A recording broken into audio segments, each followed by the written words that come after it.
So here we have the Hyundai Tucson on a 68 plate. I'm going to start off by showing you around the outside of the car, and then we'll hop in and run through some controls on the inside. But from the outside you can see it's a 5-door car with alloy wheels. Let's start off inside the boot and then work our way around the rest of the car from there. So as we approach the back of the car, you'll see we have reversing sensors, plenty of boot space as well, along with that 60/40 split folding rear seat, and then underneath this tray section a space saver spare wheel. Okay, so we're just going to work our way back round to the front of the car, and then we'll hop in and run through some controls on the inside. But now that we've done a full circle of it, you can see it's in excellent condition the whole way round. Just briefly before we climb in, I think it's well worth seeing the interior from this exterior point of view. There's plenty to run through on the dashboard, so let's hop in and we'll do that now. Okay, now that we're inside the car, we're going to start with the dials. On the left-hand side, we have the rev counter, and on the right-hand side, the speedometer and fuel gauge. In the middle, you can see the total miles for this car, which are 11,818.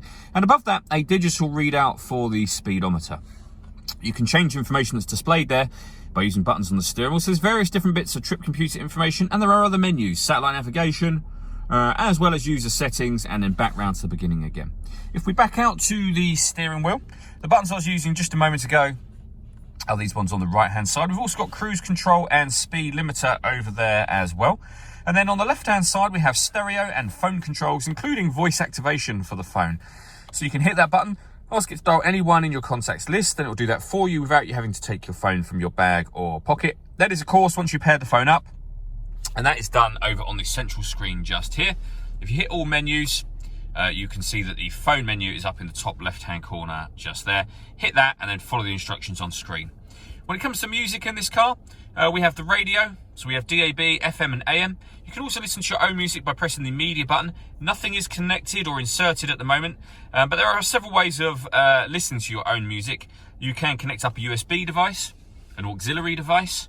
You can stream your music wirelessly via Bluetooth audio, and then depending on what phone you have, we've either got Android Auto and Apple CarPlay as well. So plenty of ways to listen to your music, and this car has got satellite navigation as well. There's a full video showing how this works on both our website and on our Facebook page. Well worth checking those out if you have the time. And on top of all of that, if I pop the car into reverse, we have a full colour reversing camera with guidelines showing you what direction the car is headed in relation to the image you see on the screen. Working our way down, we have dual zone climate control. So you can adjust the passenger and driver temperatures, the fan speed up and down from here. You can determine where you'd like the air to be distributed.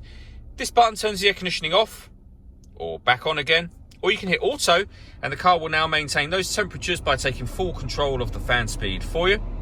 To override that, just readjust the fans to whatever level you want them on. At the bottom here, we have two 12-volt charging sockets as well as the auxiliary and USB inputs, a 6-speed manual gearbox, and then these 4 buttons finally. So this one turns off the parking sensors, and that turns off the stop and start. This car is designed to cut out when it's stationary in traffic, which will save you fuel. You can turn it off by pressing that button. And then these two I'll show you up on the main screen here. So the first of those turns on downhill brake control. So if you know you're going to take the car off road, it's worth turning that on first. And the other one will turn the steering mode from normal to sport. All that leaves me to say is thank you for taking the time to watch this video. If you'd like to come and see the car in person and have a test drive, please feel free to call any of our MJA sites. We'd love to hear from you soon.